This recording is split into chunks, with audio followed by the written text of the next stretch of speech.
Hello, my name's Aviva, and today I'm going to be sharing with you popular books and my opinions on them, fantasy edition. So I already made a part 1 to this video where I shared all of my thoughts on all of the popular romance books, and I'll have that video linked down below in case you wanted to check it out and you missed it, which you would have only missed it if you're not subscribed to my channel and have that notification button on. So if you're not subscribed, then make sure to subscribe because I would appreciate it. You get what I did there? Also give this video a like while you're down there. But either way, today we're going to be talking about popular fantasy books. So I asked all of my followers on Instagram to send me in what books they think are on their feeds all of the time, like the ones that they see over and over again. And I kind of took everybody's information and bundled it all together and chose the books that people kept saying over and over again. And it happens to be, I feel like all of the books that people kept mentioning were books that I see on my feed all the time too. So I feel like this is a very popular and general consensus of what are the popular fantasy books. You know what I mean? So either way, with that said, let's get started. So first up, every single person basically said Sarah J Maas books. So ACOTAR, Throne of Glass, Crescent City, and happens to be, I'm a huge Sarah J Maas fan, and I have so much Sarah J Maas content on my on my channel. So I'm not really going to go and get into any details about Sarah J Maas. I'll instead have my tier ranking video on every single Sarah J Maas book linked in the description below, because if you want to hear all of my thoughts on Sarah J Maas books, then that is a full video for that, and then that will link you to all the other Sarah J Maas content that I've created recently. So check the links below if you wanted to hear my thoughts on Sarah J Maas. But next up, a lot of people also mentioned From Blood and Ash by Jennifer L. Armentrout. So the thing with this series is I read it for the first time last year. And when I read it, I very, very much enjoyed it. I kind of felt like it was very similar to the ACOTAR series. And I'm like, if you need something to get you through an ACOTAR hangover, then read From Blood and Ash. But then I reread it this year to get myself prepared for the new release that came out, A War of Two Queens. And this time around, I really, really hated it. I think I started noticing all of the writing styles, and I really couldn't handle it. I thought that the way that the world was built up with her asking questions and then people answering it, and then finding out later that everything that she found out was wrong, so therefore she'd have to ask a question again and think about it again, and then we'd find out new information, and it was just a cycle of that. The way that went down to build up the world very much got on my nerves this time around. I could not handle the way that the book was laid out, and I don't know how I didn't see it the first time around. Probably because I was just learning it as it was going. But then when I had to reread it and I started noticing, I'm like, oh my God, how many times can I learn the same thing and then find out that I was wrong? You know what I mean? So it really pissed me off, and I ended up absolutely hating my second reread of it, that I actually almost didn't make it through A War of Two Queens. I really could not stand the book. And what I think bothered me most about the series was that nothing ever happens. I feel like the only thing that ever happened in it was in book 1. We got the most information and the most changing of plot line in book 1, and then the rest of it was just us finding out that it's not what we think it is. You know what I mean? Especially A War of Two Queens is literally a war. It's titled A War of Two Queens, and there was hardly even a war. So I just don't understand the series anymore, and I've kind of decided to give up on it. And I definitely think that the next time the book comes out, I'm just going to read a summary instead of wasting my time with what is it, an 800-page book. So basically, my general thoughts on From Blood and Ash is that I am now not a fan. I was a fan the first time I read it, but I'm no longer a fan of that series. But with that said, next up, a lot of people also mentioned the Cruel Prince series. So I did read this series right when I was getting into reading books. I was very into fantasy at the time. I really liked fantasy romances, and people are like, you like fantasy romance? Pick this series up. And then I ended up being very disappointed, mostly because I think that it is more of a political book than it is a romance. I feel like it's a fantasy book with fairies and things along those lines, where this girl just wants to I don't know, do whatever she's doing. And then on the side of it, you are, having a romance with a guy that has a tail. So, no comment there, but basically, I was very disappointed in the romance department, and happens to be one of my favorite series of all time is the Trial series by Amanda Hocking. And I feel if you like The Cruel Prince, but you were upset with the amount of romance that was in it, then you should definitely read the Trial series by Amanda Hocking, because it was so similar, in my opinion. I just thought The Cruel Prince was a worse version of the Trial series. So especially being that that like that is one of my favorite series of all time. The Cruel Prince really let me down in a lot of ways, and I am not a fan of it. And I know that she's coming out with like a spin-off series of it now of like, you know, Jude's little brother or something like that, and I really don't even think I'm gonna read it. Like, I think I've grown out of YA in general.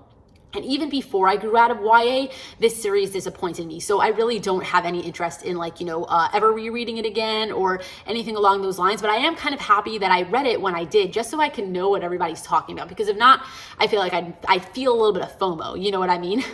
But either way, next up is Addie LaRue. So like The Invisible Life of Addie LaRue. Everybody basically mentioned this book as well. And happens to be, I read this book the day that it came out. Like, I saw a couple of people like mention it before it was coming out, people who got arcs of it and stuff like that. And I was like, I am very interested in this story. So the day that it came out, I happened to have been in a Target and I picked it up because I'm like, oh, I recognize that book. I came home and I read it right away and I was blown away. I absolutely loved it. I literally I very, very much was a massive fan of it. And then I was very happy because like it ended up blowing up and like it got sold out in stores like multiple times. And I'm like, I'm so happy that I was in stores to pick up a copy. You know, like I had a great experience with it.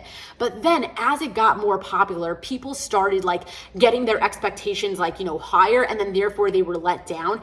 And therefore I don't really know what to say to people who didn't enjoy the book, because I read it at a time where I had less than zero expectations in it, and I went into it and I'm like, oh my god, this story was amazing. Like, I heard that it took her like 10 years to actually like finish writing it, and I was just blown away from beginning to end. Like, I hear what some people say of like, oh, it was a little boring, it was a little bit slow, things along those lines, but I guess maybe I picked it up at the right time, and therefore it really, really worked for me, and I was a massive fan of it. So I do give a thumbs up to, you know, The Invisible Life of Addie LaRue. But if you're not a fan of it, then I'm sorry that like you didn't have the same experience as me. You know what I mean?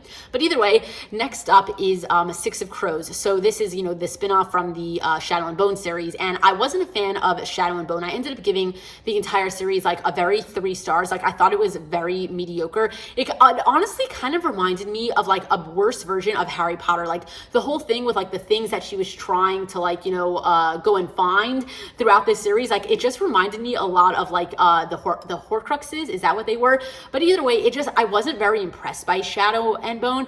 But then Six of Crows I thought was a very solid time. Like, I liked the whole like heist thing, except I'm not a big fan of multiple POVs, so therefore it's like I liked the story, but it wasn't my favorite in the entire world. Like, I know that I think I ended up giving like Six of Crows a 5 stars because like at the end of the day, like I was super entertained and like I liked all the characters and everything along those lines. And then the second book, which was whatever it was called, I ended up giving like maybe a 4 because I just didn't like the second book as much, even though it was still a great time. So like in general, I am a fan of Six of Crows, but like I'm not a die-hard fan as much as everybody else is, you know? Also, I was expecting there to be like a little bit more of a romance, and I was let down in that department. But at the end of the day, the heist kept me entertained enough where I was just like, okay, not enough of a romance for me, but like it is what it is, you know? Like, not every book is going to be perfectly like, you know, evened out with romance and like action and stuff, you know what I mean? So I like Six of Crows, and I'm happy that it turned into like, you know, a TV show and everything along those lines, but it's not like my favorite series of all time. But I'm very happy that I read it. So yeah, that is that. Then next up is the Shatter Me series. So I recently read the Shatter Me series, so I will say that I think I read it at the wrong time in my life because it was a little bit too YA for me, but I think that it definitely does fit into the mix of like Hunger Games and Divergent and all of like the 2011 to 2014 dystopian era stuff. Like, I feel like if I read it way back when I was reading, you know, all of the other dystopians, I think I would have fallen for it much more. And now that I read it as an adult, like it did let me down a little bit, but also like I'm just not into like YA so much, but it was a solid time. And happens to be I did make vlogs for the entire series, so I'll have those vlogs linked down below in case you want to like see in further detail what I really thought of the Shatter Me series, because, you know, I just don't want to go into too much detail now because I just made those vlogs like last month. So yeah, the Shatter Me series, okay. But yeah, no comment there. Next up is Percy Jackson. So again, this is another series that I wish that I read as a child, and that because I read it as an adult, I see why people loved it. Like as a kid, I can see this being like one of my favorite series of all times, but I did read it like too old. So therefore like it was a fine time, but like it wasn't like my favorite thing in the world, but I still enjoyed it for what it was. Like it was still fun to read, but like I'm not as attached to it as I would have been if I read it when I was a kid. So yeah, that's my thoughts on Percy Jackson. A great time, nothing really wrong with it. I'm just a little bit too old for it. You know what I mean? But either way, next up is the Zodiac Academy. So Zodiac Academy, I've seen this series around a lot, and for some reason, I do not have the urge to read it. I know that it is like fantasy of some sorts, like they're all in like a school or an academy, and you know, there's like twins, and there's also like, you know, a bunch of romances, and for some reason, all of the negative reviews that I've seen about it were a little bit too strong to make me want to read it, especially because they are all so big and there are so many books, and I just don't really feel like committing, especially based off of everything that I've seen. Like I've seen that the writing style is a little bit and like you can't really tell the difference between like both of the twins like POVs. They both sound too similar to me, and like there were just a bunch of like reviews that I've seen about it where I'm just like, I can see that bothering me too, so therefore I'm just not going to, you know, get myself involved, especially because I'm not so into fantasy anymore. So I feel like it would be like very hard for me to get through like, you know, 6 books that are that large that I've already like, you know, seen some stuff about. So I don't plan on ever reading this series, but you never know, because maybe one day my taste will change and I'll decide I want to give it a shot. But for now, I have zero interest in it. But if it's your type of book, then I'm very happy that you enjoy it. But either way, with that said, let's do one more. So the Shadowhunters series, I am a big fan of the Shadowhunters series. I do like some series more than I like others, but in general, I'm a big fan of, you know, the world in general. I think it was 2 Novembers ago, so not this past November, maybe like the November before that, I spent the entire month reading every single Shadowhunter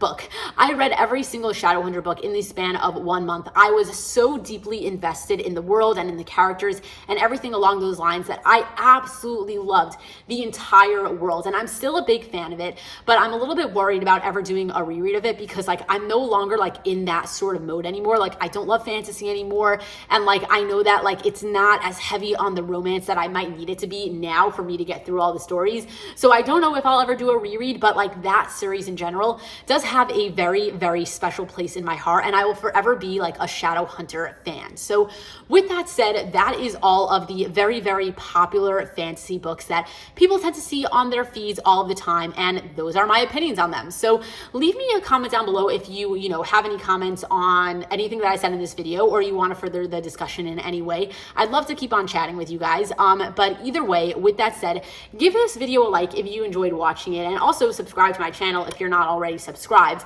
And with that said, thank you for watching. I appreciate you taking the time to do that. And until next time, enjoy reading.